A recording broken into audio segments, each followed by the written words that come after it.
ஆச்சி பாதாம் ட்ரிங்க். ஆச்சி பாதாம் ட்ரிங்க் ஒன்னு வாங்குனா ஒன்னு ஃப்ரீ.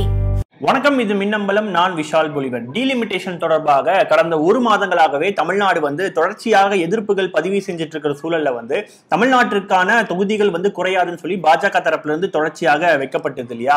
அதை உடைக்கும் விதமாகவும் இந்த டீலிமிட்டேஷன் தொடர்பாக தமிழ்நாடு வைக்கக்கூடிய வாதங்கள் எந்த அளவுக்கு நியாயமானது அப்படின்றத வலு சேர்க்கும் விதமாக தி ஹிந்துல ஒரு முக்கியமான ஒரு ரிப்போர்ட் வெளியாகி இருக்குன்னு சொல்லலாம். அந்த ரிப்போர்ட்டை பார்க்கும் பொழுது மிகப்பெரிய அதிர்ச்சியான பல தகவல்கள் நம்மளால பார்க்க முடியுது. குறிப்பாக தென் மாநிலங்களும் சரி அல்லது வட இந்தியாவில் இருக்கக்கூடிய சில மாநிலங்களும் சரி இந்த டீலிமிட்டேஷனால மிகப்பெரிய அளவுக்கு பாதிப்பு ஏற்படுது இல்லையா?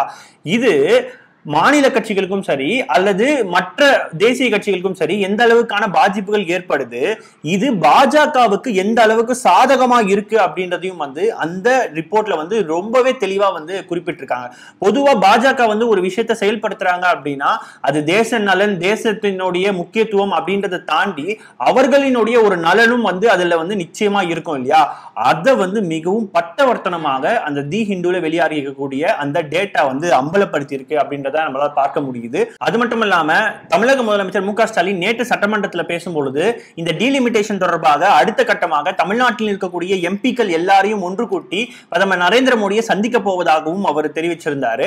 அப்போ இந்த டீலிமிட்டேஷன் தொடர்பாக இந்த தி ஹிந்துல வெளியிருக்கக்கூடிய டேட்டாஸ் என்ன, அது தமிழ்நாட்டுக்கும் சரி அல்லது மற்ற மாநிலங்களுக்கும் சரி எந்த அளவுக்கு பாதிப்பு ஏற்படுது அப்படின்றத இந்த காணொலியில் நம்ம தெளிவா பார்க்க போறோம். குறைந்த விலை, நிறைந்த தரம், தங்கள் தேவைகள் அனைத்தும் ஒரே இடத்தில். ஜெயச்சந்திரன். தி ஹிந்துல வெளியாகி இருக்கக்கூடிய அந்த ரிப்போர்ட்டினுடைய தலைப்பு என்ன போட்டிருக்குன்னா, டீலிமிட்டேஷன் குட் ரீஇன்ஃபோர்ஸ் பிஜேபிஸ் ஹெகிமோனி அப்படின்றத குறிப்பிட்டிருக்காங்க. அதாவது பாஜகவினுடைய மேலாதிக்கத்துக்கு இந்த தொகுதி மறுசீரமைப்புன்றது மிகப்பெரிய அளவுக்கு வலு சேர்க்கும் அப்படின்றத குறிப்பிட்டிருக்காங்க. குறிப்பாக இந்த ரிப்போர்ட் அப்படின்றது எந்த அடிப்படையில தயாரிச்சிருக்காங்க அப்படின்னா 2019, 2024 இந்த ரெண்டு தேர்தலை மையப்படுத்தி தான் இந்த டேட்டாவை முக்கியமா அவங்க தயாரிக்கிறாங்க. அது மட்டும் இல்லாம 2011 சென்சஸ் அடிப்படையில தான் இந்த டேட்டாவை உருவாக்கி இருக்காங்க. முதல்ல இப்போ ஏன் 2011 அப்படின்னு வச்சிருக்காங்கன்னா, கடைசியா தான் மக்கள் தொகை அப்படின்றது நம்ம நாட்டுல எண்ணிருக்காங்க. அதன் பிறகு 2021 மக்கள் தொகை கணக்கெடுப்புன்றது நடத்தப்படல. இப்போ இந்த 2011 சென்சஸ் படி ஒருவேளை தொகுதி மறுவரை செய்தால் எந்த மாதிரியான பாதிப்புகள் ஏற்படும் அப்படின்றது கிட்டத்தட்ட 3 டேபிள்களா அவங்க உருவாக்கி இருக்காங்க. அதை நம்ம ஒவ்வொன்றா பார்ப்போம். இப்போ டேபிள் 1ல பாத்தீங்கன்னா ஒரு 22 மாநிலங்களினுடைய டேட்டாஸ் கொடுத்திருக்காங்க. அது 22 மாநிலங்களா இருந்தாலும் 21 மாநிலங்கள் தான் அந்த பட்டியல இருக்கு. குறிப்பாக ஆந்திரா, தெலங்கானாவை அவங்க அன்டிவைடட் ஆந்திர பிரதேஷ் அப்படின்றது தான் குறிப்பிடுறாங்க. இப்போ இந்த டேட்டாவின் அடிப்படையில பார்க்கும்போது கிட்டத்தட்ட 22 மாநிலங்கள்ல மட்டும் இந்த டேட்டா ஏன் கொடுத்திருக்காங்கன்னா, மற்ற சில மாநிலங்களை பாத்தீங்கன்னா வெறும் ஒரு தொகுதி 2 தொகுதி மட்டுமே இருக்கக்கூடிய மாநிலங்கள். அதனால பிரதான மாநிலங்களாக இருக்கக்கூடியதை மட்டும் தான் இவங்க தேர்ந்தெடுத்திருக்காங்க. இப்ப இதுல பாத்தீங்கன்னா தமிழ்நாடு, அன்டிவைடட் ஆந்திர பிரதேஷ், கேரளா, ஒடிஷா, வெஸ்ட் பெங்கால், கர்நாடகா, ஹிமாச்சல் பிரதேஷ், பஞ்சாப், உத்தரகாண்ட், அசாம், ஜம்மு காஷ்மீர், சத்தீஸ்கர், டெல்லி, மகாராஷ்டிரா, குஜராத், ஹரியானா, ஜார்க்கண்ட், மத்திய பிரதேஷ், ராஜஸ்தான், பீகார், உத்தரப்பிரதேஷ் இந்த மாநிலங்களை மட்டும் முதல்ல எடுத்திருக்காங்க. இந்த மாநிலங்களினுடைய எண்ணிக்கையை நம்ம எடுத்துக்கிட்டோம்னு பாத்தீங்கன்னா 524 அப்படின்னு சொல்லி இருக்கு. இப்போ இந்த 524 அப்படின்றது என்னன்னா, இப்போ 543 தொகுதிகள் இருக்கு இல்லையா? ஒருவேளை இந்த டீலிமிட்டேஷன் அப்படின்றது இந்த 543க்குள்ள ஒருவேளை அட்ஜஸ்ட்மெண்ட் பண்ணிட்டாங்கன்னா எந்த விதமான மாறுதல் வரும் அப்படின்றதுதான் இந்த டேட்டாவினுடைய ஒரு நோக்கமா இருக்கு. இந்த முதல் டேட்டாவில் குறிப்பிடக்கூடிய விஷயம் என்னன்னா, இந்த தொகுதி மறுவரை மூலமாக பாஜக வலுவாக இருக்கக்கூடிய உத்தரப்பிரதேஷ், ஜார்க்கண்ட், உத்தரகாண்ட் மற்றும் ராஜஸ்தான், மத்திய பிரதேஷ் இந்த மாதிரியான மாநிலங்கள்ல அவர்களுக்கு அதிக அளவுக்கான பயனை அடைகிறாங்க அப்படின்றதையும் குறிப்பிட்டிருக்காங்க. பாஜக வலுவாக இருக்கக்கூடிய மாநிலங்கள், அதே போல அந்த மாநிலத்துல தொகுதிகள் குறையும் இல்லையா? அதுல பாஜகவினுடைய தொகுதிகள் அதிக அளவுக்கு குறைஞ்சாலும் அது பாஜகவுக்கு மிகப்பெரிய அளவுக்கு பாதிப்பு இல்லை அப்படின்றதையும் அந்த டேட்டால குறிப்பிட்டிருக்காங்க. அது மட்டும் இல்லாம இந்த தொகுதி மறுசீரமைப்பு மூலமாக 2 விதமான விஷயங்கள் வரும் காலங்கள்ல அதிகமா நடக்கிறதுக்கான வாய்ப்புகள் இருக்கு. அது என்னன்னா, மாநில கட்சியினுடைய அந்த பாத்திரம் அப்படின்றது பாத்தீங்கன்னா மிகப்பெரிய அளவுக்கு குறைவதற்கான வாய்ப்புகள் இருக்கு. குறிப்பாக வட இந்தியாவில் உத்தரப்பிரதேசத்துல எடுத்துக்கிட்டோம்னா சமாஜ்வாடி கட்சி இருக்கு. அதே போல மகாராஷ்டிராவில் தேசியவாத காங்கிரஸ் இருக்கு. அதே மாதிரி வெஸ்ட் பெங்கால்ல திரிணாமுல் காங்கிரஸ் இருக்கு. இந்த மாதிரியான மாநில கட்சிகளினுடைய பாத்திரம் அப்படின்றது வரும் காலங்கள்ல இன்னும் குறைவதற்கான வாய்ப்புகள் இருக்கு. அது மட்டும் இல்லாம தென் மாநிலங்கள்ல இருக்கக்கூடிய மாநில கட்சிகள் வரும் காலங்களில் வந்து தேசிய அளவிலான அந்த முக்கியத்துவம் அப்படின்றது வந்து குறைவதற்கான வாய்ப்புகள் அதிகமா இருக்கு அப்படின்றத தான் வந்து இந்த டேட்டாவில் ரொம்ப ஆணித்தரமா சொல்றாங்க. குறிப்பாக கடந்த காலங்களே நம்மளே பார்த்திருப்போம், திமுகவா இருக்கட்டும் அதிமுகவா இருக்கட்டும், தேசிய அளவிலான யார் பிரதமர் அப்படின்றத தீர்மானிக்கக்கூடிய ஒரு சக்தியாக கடந்த காலங்கள் இருந்தது இல்லையா, இது வரும் காலங்களில் குறைவதற்கான வாய்ப்புகள் அதிகமா இருக்கு அப்படின்றதையும் வந்து இந்த ரிப்போர்ட்ல வந்து நம்மளால பார்க்க முடியுது. இதை தாண்டி வந்து இன்னொரு முக்கியமான விஷயம் என்ன சொல்லப்படுதுன்னா, இந்த தொகுதிகள் குறையக்கூடிய மாநிலங்கள் இருக்கு இல்லையா, இதுலயும் பாஜக வந்து கால் ஊன்றுவதற்கான வாய்ப்புகள் அதிகமா இருக்கு. எந்த அடிப்படையிலனா, ஏற்கனவே பாஜக வந்து பிரச்சாரங்கள்ல சொல்லக்கூடிய விஷயங்கள்னா டபுள் இன்ஜின் சர்க்கார் அப்படின்ற ஒரு விஷயத்தை வந்து மையப்படுத்துறாங்க. அதாவது மாநிலத்திலும் பாஜக ஆட்சி, மத்தியிலும் பாஜக ஆட்சி இருக்கும் பொழுது எந்த விதமான முரண்பாடுகளும் இல்லாம மாநிலத்துக்கு அதிக அளவுக்கான வளர்ச்சிகள் ஏற்படும் சொல்லிதான் பாஜக வந்து தொடர்ச்சியாக பிரச்சாரங்கள் செய்யுது இல்லையா.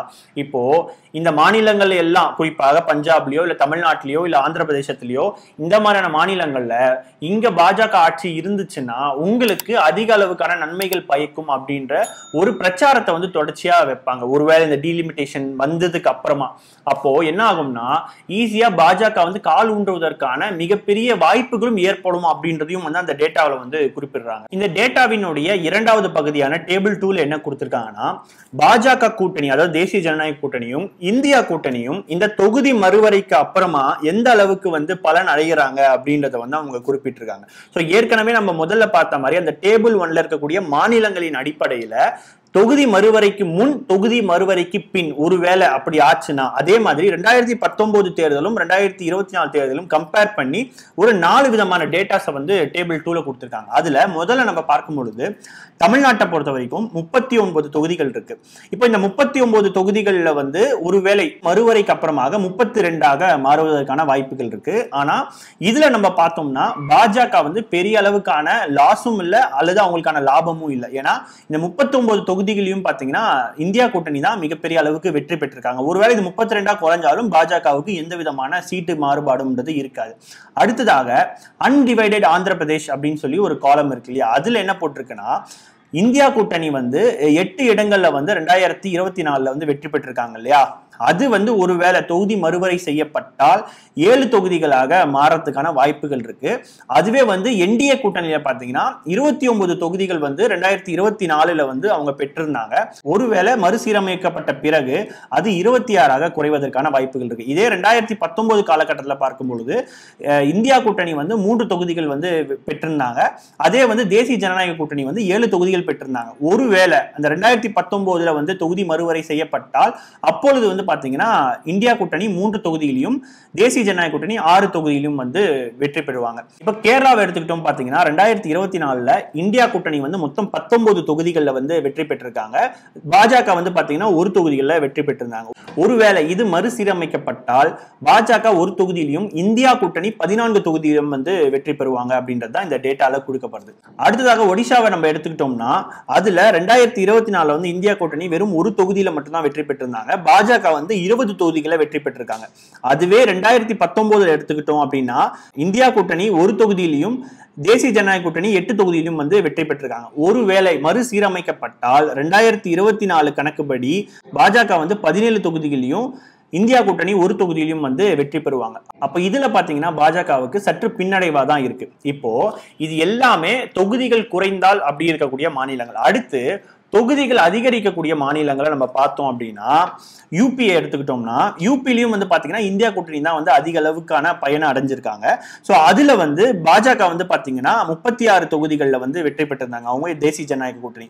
இதே காங்கிரஸ் எடுத்துக்கிட்டோம்னா 43 தொகுதிகளில் வந்து அவங்க வெற்றி பெற்றிருந்தாங்க. இப்போ ஒருவேளை இந்த தொகுதிகள் வந்து உத்தரப்பிரதேசத்துக்கு அதிகரிக்கிறதுக்கான வாய்ப்பு தான் இருக்கு. இப்போ இருக்கக்கூடிய 543 நம்ம எடுத்துக்கிட்டோம்னா அதுல பாத்தீங்கன்னா பாஜக வந்து 40 தொகுதிகள்லயும் அதிகரிக்குது. அதே மாதிரி காங்கிரஸ் கூட்டணியில பாத்தீங்கன்னா 47 தொகுதிகளா அதிகரிக்குது. இப்போ இந்த டேட்டாவில் வந்து ஒட்டு மொத்தத்துல வந்து ஒரு விஷயத்த சொல்லியிருக்காங்க இந்த டேபிள் 2ல. என்ன அப்படின்னா, ஒருவேளை 2024 தொகுதி மறுவரை செய்யப்பட்டால் பாஜக எந்த அளவுக்கு அவங்களுடைய வாக்குகள் அதிகரிக்குது அப்படின்னு நம்ம பார்க்கும் பொழுது தற்பொழுதே இந்த 524 தொகுதிகள்ல 285 தொகுதிகள்ல வந்து பாஜக வந்து வெற்றி பெற்றிருந்தாங்க இல்லையா, அது என்ன ஆகும்னா கிட்டத்தட்ட 7 தொகுதிகள் வந்து அதிகரிச்சு 292 வந்து அவங்களுக்கு அதிகரிக்கும்.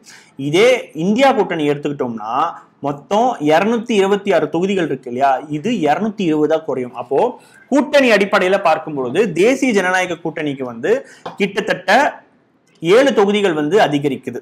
இப்போ இதே வந்து 2019 அந்த டேட்டா அடிப்படையில் நம்ம பார்த்தோம் அப்படின்னா 2019 இந்த 524 தொகுதிகள்ல தேசிய ஜனநாயக கூட்டணி வெற்றி பெற்ற தொகுதிகள் எவ்வளவு அப்படின்னு பாத்தீங்கன்னா 335 தொகுதிகள்.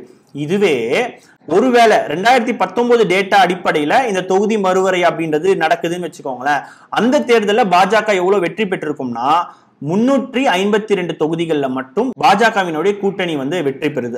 அப்போ 17 தொகுதிகள்ல வந்து கூடுதலாக தேசிய ஜனநாயக கூட்டணி அப்படின்றது வெற்றி பெறுது. அப்போ இந்த இடத்துலயும் பாத்தீங்கன்னா அதிக அளவுக்கான கெயின் அப்படின்றது வந்து பாஜகவுக்கு இருக்கு. சரி, இப்போ தேசிய ஜனநாயக கூட்டணி அப்படின்றத மட்டும் தனியா எடுத்து பாஜக அப்படின்ற ஒரு தனிப்பட்ட கட்சியை மட்டும் எடுத்துக்கிட்டோம்னா டேபிள் 3ல வந்து அதுக்கான ஒரு தனி டேட்டாவை வந்து கொடுத்திருக்காங்க. அது என்னன்னா, இந்த 524 தொகுதிகள்ல இந்த 2024 டேட்டா அடிப்படையில பார்க்கும் பொழுது பாஜக மொத்தமா 233 தொகுதிகள் வந்து வெற்றி பெற்றிருக்காங்க. அதே வந்து இந்த தொகுதி மறுவரை அப்படின்றது வந்து செய்யப்பட்டது அப்படின்னா 233 தொகுதிகள்ல இருந்து 6 தொகுதிகள் அதிகமாக பாஜக வந்து வெற்றி பெறும் அப்படின்றத வந்து இதுல போட்டிருக்காங்க. இதுவே 2019 அந்த டேட்டா அடிப்படையில் நம்ம பார்த்தோம்னா இந்த 524 தொகுதிகள்ல பாஜக வெற்றி பெற்றது வந்து மொத்தம் 294 தொகுதிகள். அப்போ பாஜக வந்து 14 தொகுதிகள் அதிகமாக பெறுவதற்கான வாய்ப்புகள் இருக்கிறதா வந்து இந்த 2019 டேட்டாவில் நம்மளால பார்க்க முடியுது. அப்போ 2019 டேட்டாவில் நம்ம பார்த்தோம்னா உத்தரப்பிரதேசம், பீகார், ராஜஸ்தான், மத்திய பிரதேஷ், ஜார்க்கண்ட், ஹரியானா, குஜராத், மகாராஷ்டிரா, சத்தீஸ்கர், டெல்லி இந்த மாநிலங்கள்ல வெற்றி பெற்றாலே பாஜகவால் ஆட்சியை அமைக்க முடியும் அப்படின்ற ஒரு சூழல் தான் வந்து இருக்கு. குறிப்பாக இந்த 2019 தேர்தலில் இந்த மாநிலங்கள், இப்ப நான் சொன்ன மாநிலங்கள்ல 254 தொகுதிகளில் வந்து பாஜக வந்து வெற்றி பெற்றிருக்காங்க. இந்த 254 தொகுதிகள் அப்படின்றது ஒருவேளை மறுவரை செய்யப்பட்டால் பாஜக வந்து 277 தொகுதிகள் வரைக்கும் பாஜகவுக்கு கிடைப்பதற்கான வாய்ப்புகள் இருக்கு. ஸோ இந்தியாவை பொறுத்த வரைக்கும் தற்பொழுதைய சூழ்நிலையில வந்து 273 தொகுதிகள் இருந்தா போதும் அப்படி இருக்கக்கூடிய சூழல்ல பாஜகவுக்கு 277 தொகுதிகள் வெற்றி பெறுவதற்கான வாய்ப்புகள் இருக்கு இந்த 2019 டேட்டா வச்சு நம்மளால பார்க்கும்பொழுது. அது மட்டும் இல்லாம தமிழ்நாடு மற்றும் தென் மாநிலங்கள்ல பாஜக வெற்றி பெறுறது அப்படின்றதே வந்து தேவையற்ற ஒரு சூழலே வந்து ஏற்படுவதற்கான வாய்ப்புகள் தான் இருக்கு அப்படின்றத இந்த ஒரு டேட்டாவின் அடிப்படையில நம்மளால பார்க்க முடியுது. அப்போ இந்த டீலிமிட்டேஷனை பொறுத்த வரைக்கும் வட இந்தியாவுக்கு ஒரு பக்கம் லாபமா இருக்கு, அது மட்டும் இல்லாம பாஜகவுக்கும் அதிக அளவுக்கான லாபமா இருக்கு. அதே போல தென் மாநிலங்களினுடைய இந்த மாநில கட்சிகளினுடைய பிரதிநிதித்துவமும் குறையுது, அதே போல தென் மாநிலங்களினுடைய அந்த பிரதிநிதிகளும் வந்து பெரிய அளவுக்கான குறைவதற்கான வாய்ப்புகளும் இருக்கு. அது மட்டும் இல்லாம இந்த டீலிமிட்டேஷன் குறித்து விசிகாவினுடைய தலைவரும் நாடாளுமன்ற உறுப்பினருமான திருமாவளவன் அவர்கள் ஒரு விஷயத்தை குறிப்பிட்டிருந்தாரு. இந்த தொகுதி மறுவரைக்கு மூலமாக தலித்துகள் மற்றும் சிறுபான்மையினுடைய வாக்குகள் வந்து சிதறுவதற்கான வாய்ப்புகள் அதிக அளவுக்கு இருக்கு அப்படின்றத வந்து அவர் குறிப்பிட்டிருந்தார். குறிப்பாக இந்தியாவில் பல மாநிலங்கள் எடுத்துக்கிட்டோம்னா இந்த சிறுபான்மை மக்களான முஸ்லிம்களும் சரி, கிறிஸ்தவர்களும் சரி, தலித்துகளும் சரி ஒரே இடத்துல வந்து இந்தியா முழுக்கவும் பல பகுதிகளில் வாழ்ந்துகிட்டு இருக்காங்க. அங்க அவங்களினுடைய பிரதிநிதிகள் அப்படின்றது பாத்தீங்கன்னா அதிக அளவுக்கான கிடைப்பதற்கு வாய்ப்புகள் இருக்கு. இப்போ இவர்களினுடைய இந்த பவுண்டரிஸ் அப்படின்றது வந்து பாத்தீங்கன்னா வேறு வேறு தொகுதிகளுக்கு சிதறடிப்பதன் மூலமாக அவங்களினுடைய பலமும் குறைவதற்கான வாய்ப்புகளும் இருக்கு அப்படின்றத வந்து திருமா அவர்கள் ரொம்பவே வந்து ஒரு கிளாரிட்டியான ஒரு விஷயத்தை வந்து அந்த இடத்துல பதிவு செஞ்சிருந்தார். அப்போ இந்த டீலிமிட்டேஷனை பொறுத்த வரைக்கும் இந்த ஒரு ஆபத்து வந்து ஒரு பக்கம் இருக்கு. இதை தாண்டி இன்னொரு ஆபத்து என்ன அப்படின்னா 2024 தேர்தலில் பாஜக வந்து தேர்தல் பிரச்சாரத்துல ஒரு முக்கியமான விஷயத்தை வந்து முன் வச்சாங்க. அது என்னன்னா 400 தொகுதிகளில் நாங்க வெற்றி பெறுவோம் அப்படின்றத வந்து குறிப்பிட்டிருந்தாங்க. அது மட்டும் இல்லாம பாஜகவினுடைய சில முக்கியமான தலைவர்கள் வந்து அரசமைப்பு சட்டத்தையும் நாங்க மாற்றுவோம் அப்படின்ற மாதிரியான விஷயங்களை வந்து முன்வச்சதன் மூலமாக மிகப்பெரிய அளவுக்கு அந்த தேர்தலில் பரபரப்பாக இருந்தது. ஒருவேளை பாஜக 400 தொகுதிகளை வெற்றி பெற்றா இந்தியாவினுடைய அரசமைப்பை மாற்றிடுவாங்களோன்னு சொல்லி பல பேர் வந்து அச்சப்பட்டு இருந்தாங்க. அதனாலேயே பாஜகவினுடைய பெரும்பான்மை கிடைக்காம அவங்க மைனாரிட்டி அரசாங்கமா இருப்பதற்கு ஒரு காரணமாகவும் அமைஞ்சிருது. அப்போ இன்றைக்கு அவங்களால வந்து இந்த அரசமைப்பு சட்டத்தை வந்து அவங்களால மாற்ற முடியலனாலும் வரும் காலங்கள்ல இந்த டீலிமிட்டேஷன் மூலமாக அவர்கள் வட இந்தியாவில் அதிக தொகுதிகளை கைப்பற்றி அதன் பிறகு அவங்களினுடைய இந்த இறுதி இலக்கான இந்த அரசமைப்பு சட்டத்தை மாற்றுவதற்கான வாய்ப்புகள் வந்து அதிக அளவுக்கு இருக்கிறதா நம்மளால பார்க்க முடியுது. இதனால தான் தமிழ்நாடு வந்து இந்த அளவுக்கு அதிகமா எதிர்ப்பதற்கான ஒரு காரணமாகவும் இருக்கிறத நம்மளால பார்க்க முடியுது. டீலிமிட்டேஷன் தொடர்பாக தி ஹிந்துல வெளியாகி இருக்கக்கூடிய இந்த கட்டுரை குறித்து உங்களுடைய கருத்துக்கள் என்னன்றது கீழே கமெண்ட் செக்ஷன்ல சொல்லுங்க. தொடர்ந்து இணைந்திருங்கள். இது உங்கள் மின்னம்பலம். நான் விஷால் பொலிவர். நன்றி, வணக்கம். ஆச்சி பாதாம் ட்ரிங்க். ஆச்சி பாதாம் ட்ரிங்க் ஒன்னு வாங்கினா ஒன்னு ஃப்ரீ. குறைந்த விலை நிறைந்த தரம் தங்கள் தேவைகள் அனைத்தும் ஒரே இடத்தில். ஜெயச்சந்திரன். மின்னம்பலம்.com தமிழின் முதல் மொபைல் பத்திரிகை.